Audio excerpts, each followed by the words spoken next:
ቸር አምላካችን የሰማዕታት ጌታ ልዑል እግዚአብሔር ስሙ ለዘላለም የተመሰገነ ይሁን። አምላክን የወለደችልን መመኪያችን፣ ተስፋችን፣ አለኝታችን ከጨለማ ወደ ብርሃን፣ ከድንቁርና ወደ እውቀት፣ ከሲኦል ወደ ገነት፣ ከገሃነም ወደ መንግሥተ ሰማያት፣ ከግራ ወደ ቀኝ፣ ከሕይወት ወደ ሞት ማነው ከሞት ወደ ሕይወት የተሸጋገርንባት መንፈሳዊት ድልድይ ቤዛችን እመቤታችን ቅድስት ድንግል ማርያም ስሟ ለዘላለም የተመሰገነ ይሁን። በዛሬው ዕለት ቅድስት ቤተ ክርስቲያን በመላው ዓለም የምታከብረው ታላቁ ሰማዕት ሊቀ ሰማዕታት ኃያሉ የሃይማኖት አርበኛ ሊቀ ሰማዕታት ቅዱስ ጊዮርጊስ ከሌሎችም ቅዱሳን ሰማዕታት ጋር ነቢያት፣ ሐዋርያት፣ ጻድቃን፣ ሰማዕታት፣ ደናግል፣ መነኮሳት፣ ቅዱሳን እግዚአብሔር ያከበረው ስማቸው የተመሰገነ ይሁን። አንሰ ኢይክህድ ሃይማኖቴ፣ እኔ ሃይማኖቴን አልክድም። ካላስቸገርኳችሁ ይህንን ኃይለ ቃል እንድትይዙት ስለምፈልግ እንደገና ደግሞ ሕሊናችሁም እንዳይበተን ቃሉን በቃል ማለት በራሱ ትልቅ በረከት ስለሆነ ይህንን ኃይለ ቃል ከኔ ጋር ሁላችሁም አብረን እንበል። እኔ ሃይማኖቴን አልክድም። የምንማረው ወንጌል ነው። ወንጌል ደግሞ አራት ናቸው። ስለዚህ በአራቱ ወንጌል ልክ ከአራት ጊዜ እንላለን። አንድ ጊዜ ብለናል፣ ሶስት ቀረናል። እኔ በሉ ሃይማኖቴን አልክድም። እኔ ሃይማኖቴን አልክድም። አሁን እናንተ በሉ ለመጨረሻ ጊዜ። በጣም ጥሩ። እንደዚህ ይላል። ይሄ ኃይለ ቃል የሚገኘው ሃይማኖተ አበው ምዕራፍ 85 ቁጥር 39 ላይ ያለ ኃይለ ቃል ነው። ይሄ ሃይማኖተ አበው የሚባለው መጽሐፍ ትልቅ የቤተ ክርስቲያን ሀብት ነው። መናፍቃንን የሚቀጠቅጥ በእውነት ቤተ ክርስቲያን ብዙ ጠላቶች ተነስተውባት ነበረ። ቀድሞም ነበሩባት፣ በመካከልም ነበሩባት፣ አሁንም አሉባት። ቤተ ክርስቲያን የተመሰረተችው ቀራንዮ ላይ ስለሆነ ሁል ጊዜም በፈተና ትኖራለች። በፈተና ግን ድል አትነሳም። በቀራንዮ ተራራ ላይ ድል ያደረገ አምላክ እንጂ ድል የሆነ አምላክ የለንም። ይሰማችኋል? ስለዚህ ቤተ ክርስቲያን ሁል ጊዜም ጠላቶች ይነሱባታል፣ መናፍቃን ይነሱባታል፣ ያሰድዷታል፣ ያለ ስሟ ስም ይለጥፉላታል፣ ስሟን ያጠፋሉ፣ ተከታዮቿንም ያሰድዳሉ፣ ይነቅፋሉ፣ ይወነጅላሉ፣ ግራ ያጋባሉ። ግራ ተጋብተው ለራሳቸው ግራ ተጋብተው ግራ የሚያጋቡ ስፍር ቁጥር የላቸው። በተለይ በ20ኛው መቶ ክፍለ ዘመን በዚህ እኛ ባለንበት ለነዚህ አይምሯቸው ለደነቆረ ማስተዋል ለተሳናቸው አካላት ይሄ ሃይማኖተ አበው የሚባለው መጽሐፍ እጅግ በጣም የድንቁርና ቅንጭላታቸውን የሚቀጠቅጥ የሃይማኖት መዶሻ ነው። ሃይማኖተ አበው ትልቅ መጽሐፍ ነው። በቤተ ክርስቲያን ስር ተተክለው ጉባኤ ቤቶች በሚተረጎሙበት ትርጓሜ መጻሕፍት ጉባኤ ቤት አራት ጉባኤያት የሚባሉ አሉ። የመጀመሪያው መጻሕፍተ ጉባኤያት፣ ቀጥሎ መጻሕፍተ ሐዲሳት፣ ሶስተኛው መጻሕፍተ ሊቃውንት፣ አራተኛው መጻሕፍተ መነኮሳት ናቸው። መጻሕፍተ ብሉያት የሚባሉት 46ቱ ናቸው። ጠቅለል አድርጌ ስነግራችሁ ለማሳጠር ጊዜውን በአግባቡ ለመጠቀም ከኦሪት ዘፍጥረት እስከ ትንቢተ ሚልክያስ ያለው ይሄ 46ቱ መጻሕፍተ ብሉያት ይባላል። ይሄ ሁለተኛው መጻሕፍተ ሐዲሳት ከመቅድመ ወንጌል ቅዱስ ማቴዎስ ወንጌል፣ ከዚያ በኋላ ከመቅድመ ወንጌል እስከ ራእየ ዮሐንስ ይሄ 35ቱ መጻሕፍተ ሐዲሳት ይባላል። ከዚህ ይሄ ተደምሮ ነው 35 እና 46 ተደምሮ 81 መጽሐፍ የሚባለው መጽሐፍ ቅዱስ። ከዚህ ከሐዲሳት መጽሐፍ ቅዱስ ላይ ያልሰፈረ መጽሐፈ ሲኖዶስ፣ መጽሐፈ ዲድስቅልያ፣ መጽሐፈ አቡቀለምሲስ፣ መጽሐፈ ቀሌምንጦስ፣ አብረክሲስ እነዚህ ተደምረው 35 ይሆናሉ። 81 መጽሐፍ ቅዱስ የሚባለው ይሄ ነው። ሶስተኛው መጻሕፍተ ሊቃውንት ያልኳችሁ የመጀመሪያው አሁን የተነሳንበት የትምህርት ርዕስ ያደረግነው ሃይማኖተ አበው ነው። ይሄ ብቻ አይደለም። 14ቱ ቅዳሴ፣ ፍትሐ ነገሥት፣ ፍትሕ መንፈሳዊ፣ ፍትሕ ሥጋዊ፣ ድርሳን ዘቅዱስ ዮሐንስ አፈወርቅ፣ ተግሳጽ ዘቅዱስ ዮሐንስ አፈወርቅ፣ ድርሳን ዘቅዱስ ቄርሎስ፣ ድርሳነ ጰላዲዎስ፣ ቄርሎስ ወጰላዲዎስ፣ ተረፈ ቄርሎስ እነዚህ ተደምረው መጻሕፍተ ሊቃውንት ይባላሉ። መጻሕፍተ መነኮሳት የሚባሉት ደግሞ ማሪሳ አንደኛው ነው፣ ሁለተኛው ፊልክስዩስ፣ ሶስተኛው አረጋዊ መንፈሳዊ። አራቱ ጉባኤያት የሚባሉ እነዚህ ናቸው። በእነዚህ ነው ቤተክርስቲያን ተጠብቃ የምትኖረው። ማንኛውም ሰው ተነስቶ እኔ አውቃለሁ፣ እኔ አመሰጥራለሁ፣ እኔ ተረጉማለሁ፣ እኔ አስተምራለሁ የሚል ግለሰብ ቢነሳ የዚህ ሰው ሃይማኖቱና ማንነቱ የሚለካው በእነዚህ አራቱ ጉባኤያተ መጻሕፍት የቤተ ክርስቲያን ነው። ከነዚህ መጻሕፍት የወጣ መምህር፣ ከነዚህ መጻሕፍት የወጣ መነኩሴም ሆነ ሊቅም ሆነ ጳጳስም ሆነ ፓትርያርክም ሆነ የቤተ ክርስቲያን አካል ሊሆን ፈጽሞ አይችልም። በእነዚህ መጻሕፍት ልክ የሚጓዝ ከነዚህ መጻሕፍት ሳያጎድል ከነዚህ ሳይርቅ የሚጓዝ የሚቀጥል ከሆነ ግን እሱ እውነትም የቤተ ክርስቲያን አካል ነው።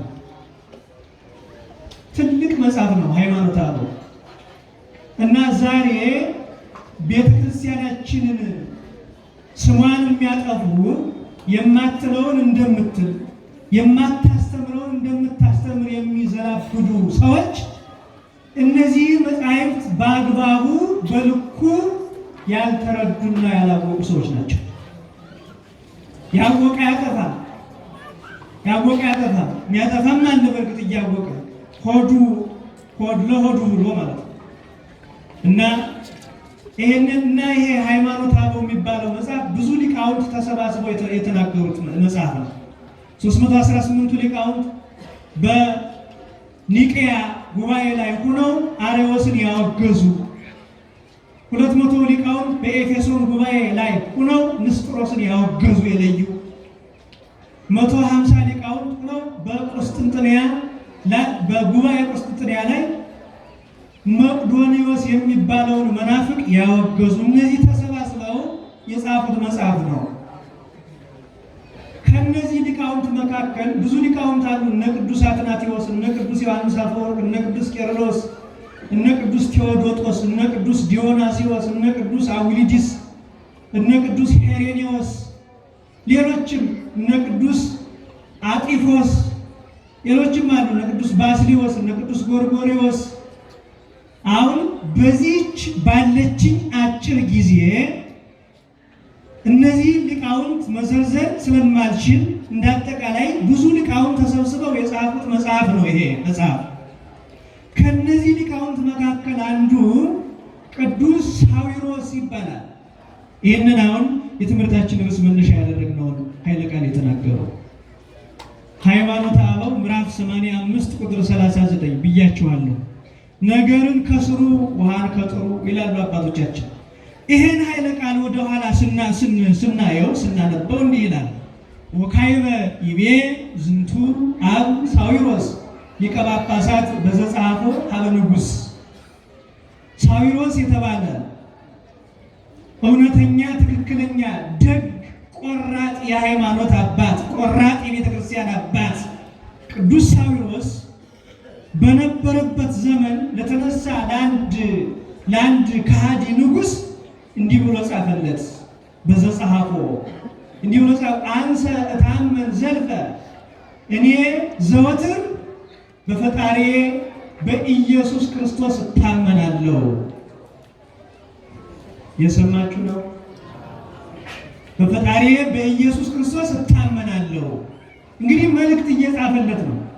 መጀመሪያ ንጉሡ ቅዱስ ሳዊሮስ ሃይማኖቱን እንዲክድ ሃይማኖቱን እንዲለውጥ ክሩን እንዲበጥስ ለቅዱስ ሳዊሮስ መልእክት የክህደት ደብዳቤ ጽፎ ሰደደለት። የክህደት ደብዳቤ፣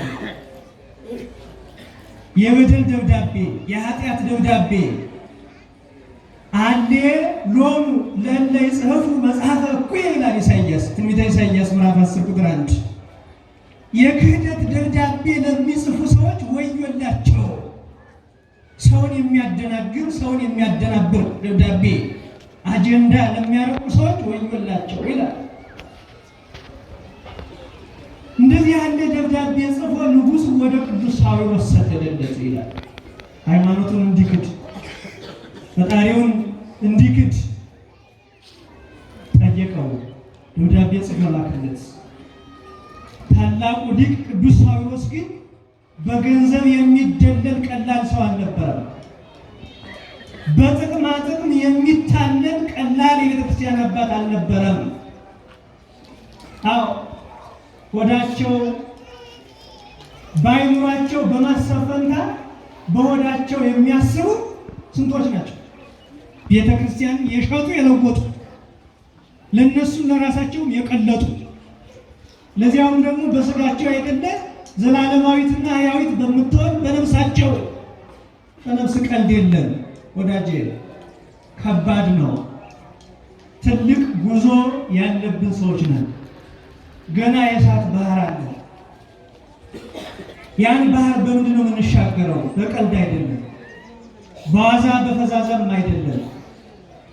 በበሰለ አይምሮ እንደ ባለ አይምሮ በማሰብ ነው ያን ባህር ልንሻገረው እንችላለን። የእሳት ባህር ጠባብ መንገድ ገና አለ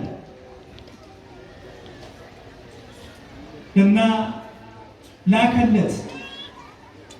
ይሄ አባት ግን የሚደልል አባት አልነበረም።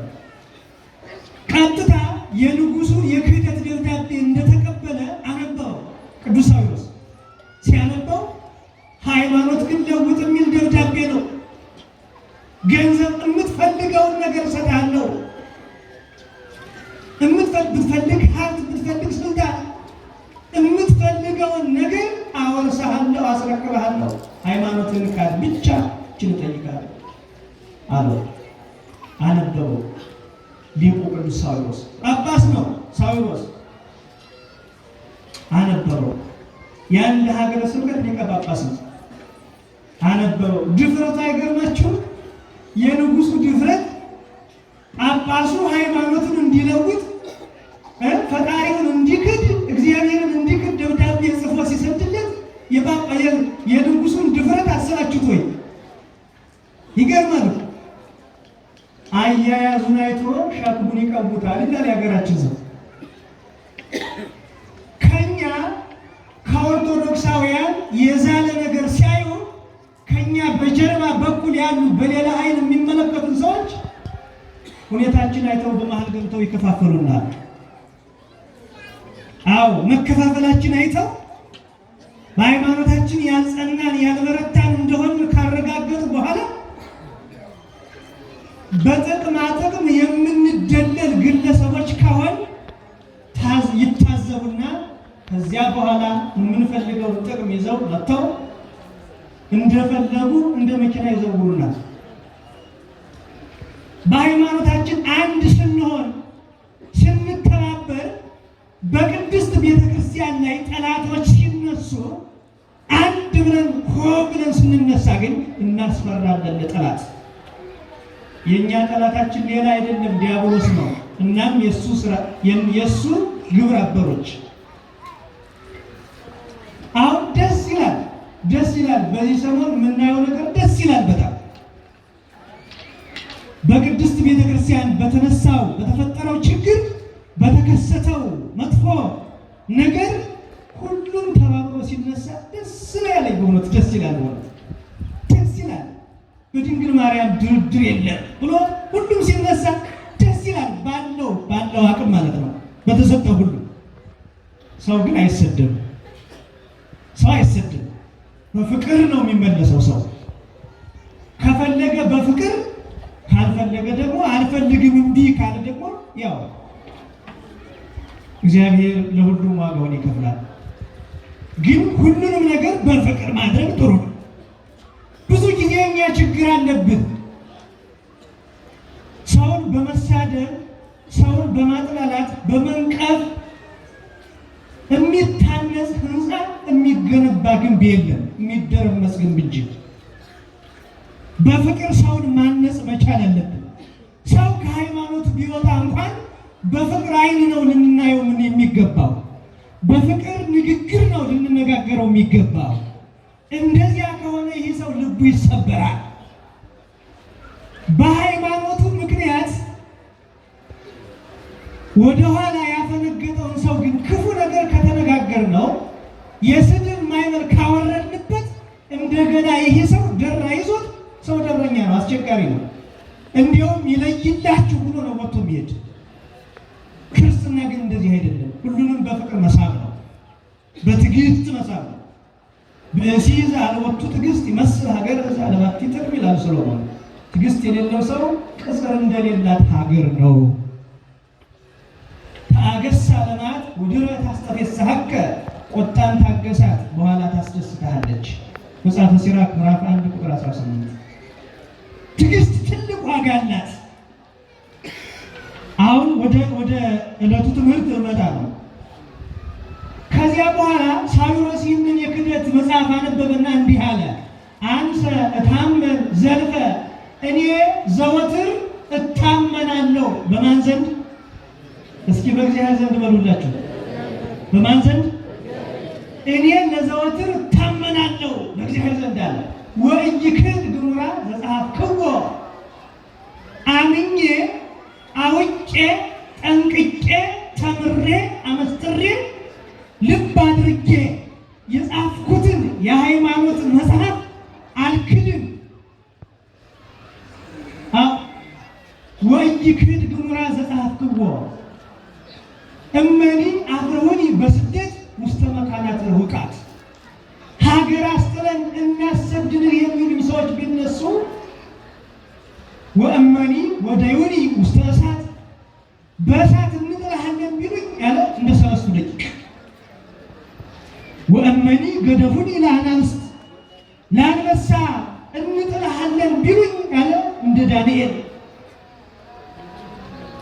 ወእመኒ አስጠሙኒ ውስተ ባሕር፣ በጥልቅ ባሕር ውስጥ እናሰጥምሃለን ቢሉኝ እንደ አቡ ልጅ ዘሮሜ። ወእመኒ መተሩ አባላትየ እመለያልየ፣ አዝቃዝቄን በቢላዋ በካራ በሰይፍ ቢቆራርጡኝ። ወእመኒ ኮነኑኝ በዘዚአሁ ኩነኔ፣ ልዩ ልዩ በሚሆን መከራ ቢያሰቃዩኝ፣ ጆሮዬን ቢቆርጡኝ፣ እግሬን ቢቆርጡኝ፣ አንገቴን ቢቆርጡት፣ መላ ሰውነቴን ቢቆራርጡኝ፣ አንሰ ኢይክህድ ሃይማኖትየ፣ ደስ ነው እንደሆነ እኔ ሃይማኖቴን አልለውጥም። አላ ጽኑዐ ልብ አነ በቃለ እግዚእየ ኢየሱስ ክርስቶስ ዘይቤ ኢትፍርህዎሙ ለእለ ይቀትሉ ሥጋክሙ ወለነፍስክሙሰ ኢይክልመኒ ቀትሎታ። ጌታዬ መድኃኒቴ ኢየሱስ ክርስቶስ በቅዱስ ማቴዎስ ወንጌል ምዕራፍ 10 ላይ በሥጋችሁ የሚገድሏችሁን አትፍሯቸው፣ በነፍሳችሁ የሚገድላችሁን እሱን ፍሩት። ነፍስን ከሥጋ ጋር አዋህዶ ለዘይክል ህቡረ አይሁረ በውስተ ገሃነም ነፍስን ከስጋ ጋር አንድ አድርጎ አዋህዶ በገሃነም የሚወረውረውን ብቸኛውን ንጉሥ፣ ብቸኛውን ፈጣሪ፣ ብቸኛውን አምላክ እሱን ብቻ ፍሩት። ወኢይክል መኑሂ ቀትሎትክሙ እናንተ ስጋችሁን እንጂ ነፍሳችሁን መግደል አይቻላቸውም ብሎ በተናገረው በጌታዬ በኢየሱስ ክርስቶስ ቅዱስ ቃል የወንጌል ቃል አላ ጽኑዓንም አነ በቃለ ጊዜ ኢየሱስ ክርስቶስ በጌታዬ በኢየሱስ ክርስቶስ ቃል ልቤ የጠነከረ የደነደነ ነው። አንሰ ኢይክህድ ሃይማኖቴ እኔ ሃይማኖቴን አልክድም። በዚህ ዘመን ይህንን ቃል በአንደበት መናገር ብቻ ሳይሆን በተግባር መኖር ከሁላችን ክርስቲያኖች ይጠበቅብናል። እኔ ሃይማኖቴን አልክድም ብሎ በቃል መናገር ቀላል ነው። የሚናገሩትን በተግባር በሕይወት መኖር ግን ሰማዕትነት ነው። ዛሬ ተናጋሪ አልቸገረንም፣ አልቸገረንም። አማርኛ የሚደረድር ቃላት የሚደረድር አልቸገራትም ቤተ ክርስቲያን ኢትዮጵያ። ዛሬ የተቸገርነው የምንናገረውን በሕይወት አልኖር ብለን ነው። እየሰማችሁ ነው?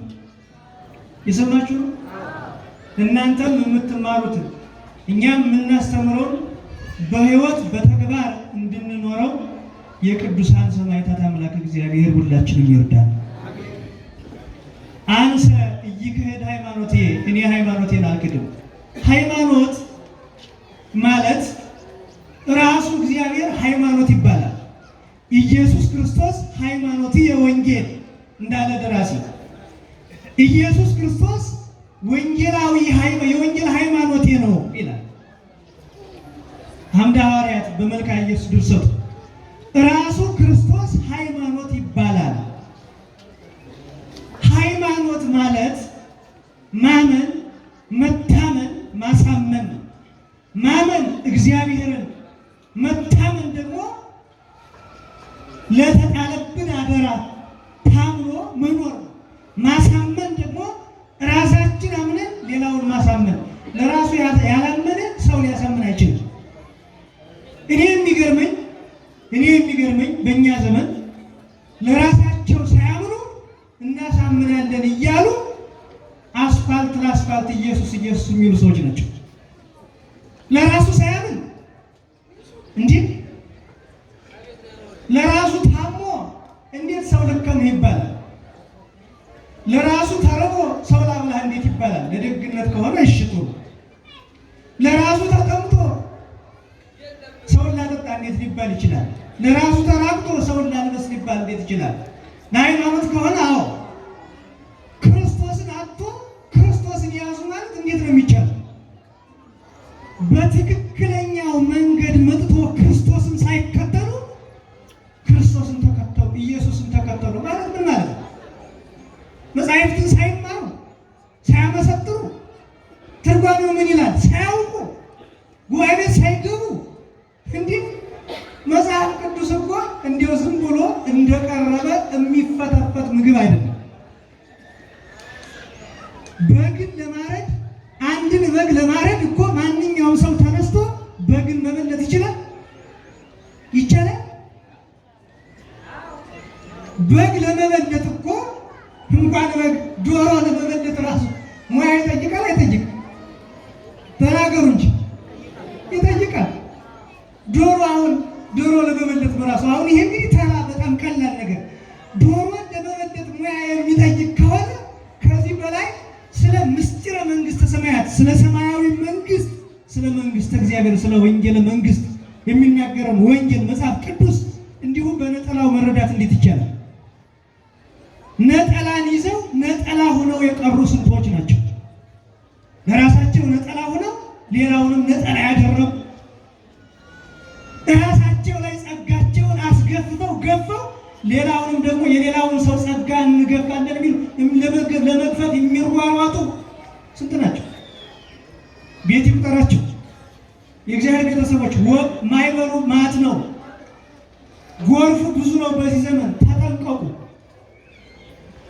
ተጠንቀቁ። በየሚዲያው በየአጋጣሚው የሚሰበከው ስብከት እውነት እውነት እውነት እንኳን ላልተማረ ሰው ለተማረ ሰው አይምሮ ያናድዳል፣ ያበሳጫል፣ ያቃጥላል። በትክክል ቅድስት ቤተክርስቲያን እንደሚያውቃት ሰው በየሚዲያው የሚነዛው የወንጌል ትምህርት የወንጌል ሳይሆን የወንጀል ትምህርት አይምሮ ያደነዝዛል፣ ያጀዝባል። አዎ ደንዝዞ የሚያደነዝዝ በየቦታው አለ። እውነቴን ነው የምነግራችሁ። ከዚህ በዩቲዩብ በቲክቶክ በምናምን በዚህ በየማህበራዊ ሚዲያ መገናኛ ድረገጽ በዚህ የሚሰራጨው ከዚህ ተጠንቀቁ። ብዙ ጎርፎች እየጎረፉ ናቸው። እናንተ ዝም ብላችሁ ቤተክርስቲያን ኑ፣ የቤተክርስቲያንን አባቶች ትክክለኞቹ ጠይቁ። እንዴት ነው እየሆነች የሰነበተችው ቤተክርስቲያን? ስንት ምዕመናን አልቀሰዋል። ሲያውቁ በሚዘላብዱ ማለት ነው፣ በሚቀባጥሩ አንተ እየክህድ ሃይማኖቴ እኔ ሃይማኖቴን አለውጥ። ሃይማኖት አይለወጥ። ልብስ ነው እንዴ? ልብስ ነው? ጫማ ነው? ጫማህን ለውጥ፣ ልብስህን ቀይር። ሃይማኖትን መለወጥ አትችልም። ልብስ አይደለም፣ ጫማ አይደለም። ቤት ይቀይራል። ሃይማኖት ቤት አይደለም። ሃይማኖት ክርስቶስ ነው። እስመ አነ አምላክ ዘኢይትዌለጥ፣ እኔ የማልለወጥ አምላክ ነኝ ብሏል። ዛሬ ታላቁ ሰማዕት ኃያሉ በእውነት ስልጣን ያላታለለው ባለጸግነት ያልደለለው ታላቁ ኃያሉ ሰማዕት ቅዱስ ጊዮርጊስ ሰማዕትነቱን የጨረሰበት ዘመን የፈጸመበት ቀን ነው ዛሬ ሚያዝያ 23 ቀን። አሁን ስለ ቅዱስ ጊዮርጊስ ታሪክ ሕይወት ለመናገር የቅዱስ ጊዮርጊስን ሕይወት መኖር ይጠይቃል። የሰማችሁ ነው። የቅዱስ ጊዮርጊስን ሕይወት ለመናገር የቅዱስ ጊዮርጊስን ሕይወት መያዝ ያስፈልጋል። ከባድ ነው። እስመ ዘክሮ ተገሩሰ ለዝንቱ ኃያል ማር ጊዮርጊስ ይትቢያ ላዕለ ህሊና እጓለ እመሕያው ዘዲበ ምድር ነው የሚለው ገድሉ። ቅድም ሰምታችኋል። የኃያሉ የሰማዕቱ የቅዱስ ጊዮርጊስን የተጋድሎ ሕይወት ለመናገር በዚህ ዓለም ከሚኖሩ ሰዎች ህሊና በላይ ነው ይላል። ለመናገር ይከብዳል።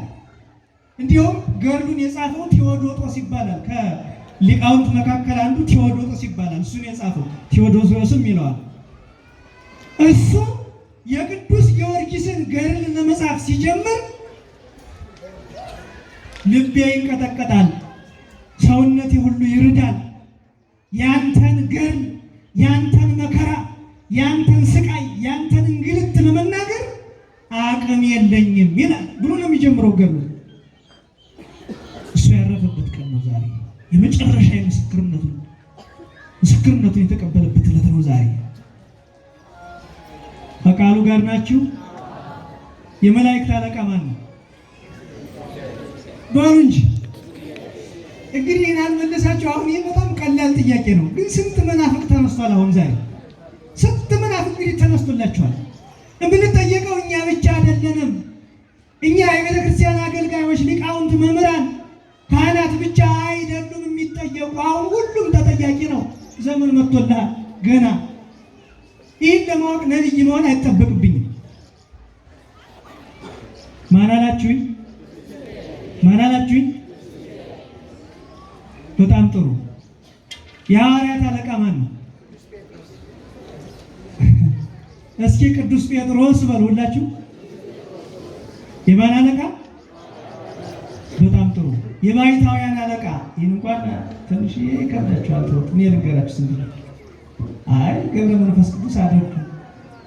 ጥሩ ነው እንግዲህ እሳቸውም እርሰ ባሕታውያን ናቸው። ግን የብሕትውናን የጀመሩ አባ ጳውሊ ናቸው። መጽሐፍ መነኮሳት ነው የሚገኘው። ብሕትውናን የጀመሩ አባ ጳውሊ የባሕታውያን አለቃ አባ ጳውሊ ናቸው። የመነኮሳት አለቃ ደግሞ አባ አንጦንስ ናቸው። የሰማችሁ ነው። የወፎች ሁሉ አለቃ ንስር ይባላል። የወፎች ሁሉ አለቃ ንስር ይባላል። የአውሬዎች የአራዊት በዱር የሚኖሩ የአራዊት ሁሉ አለቃ ማን ይባላል? ማን ይባላል? ጥሩ ነው። አንበሳ ናቸው። አንበሳ ከሆናችሁ ጥሩ ነው። አንበሳ መሆን ያስፈልጋል በዚህ ዘመን ለሃይማኖት። የአራዊት አለቃ ማን አላችሁኝ? አንበሳ። አሁን ይሄ ሁሉ አለ። በጣም ጥሩ። የሰማዕታት አለቃ ማን ነው? እንደዚሁ ሁሉ የሰማዕታት አለቃ ማን ነው? ሊቀ ሰማዕታት ቅዱስ ጊዮርጊስ ነው። እሱ አባቱ ዘሮንቶስ እናቱ ቴዎብስታ ይባላሉ እንደምታውቁት። እና በጣም በሃይማኖታቸው የበረቱ የጸኑ ናቸው። እሺ፣ እጅግ በጣም የበረቱ ሁልጊዜ ክርስቶስን የሚለምኑ ሁልጊዜ የሚገኙት ቤተክርስቲያን ነበረ። ያን ጊዜ ሰማዕቱ አልተወለደ። በዚህ ጊዜ ፈጣሪያቸውን አንተን የሚያመሰግን ላንተ የሚያገለግል ላንተ የሚወጣ የሚወርድ ልጅ ስጠና በቃሉ ጋር ናቸው። አሁን ሰው እኮ ልጅ ሲያጣ ልጅ መለመን ብቻ ነው እንጂ ሃይማኖት ያለው ልጅ ስጠኝ አንተን የሚፈራ አይልም ሰው ነው አይደለም። እንተዋወቃለን።